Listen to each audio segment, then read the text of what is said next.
is the storage bag that I got. Has a handle on the side. It's a nice teal blue. Zipper looks nice. It's clear, so I'll be able to fit all my hats in it. It's nice. On this side, it is in a very sturdy zipper.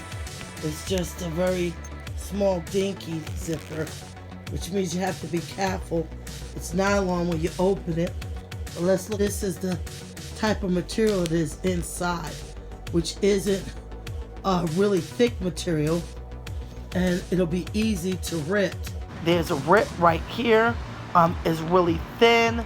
It is very roomy. I'm able to put the variety of my hats in and still have plenty of room as a storage bag. But and it would be really nice if the material was much thicker and the stitching was better.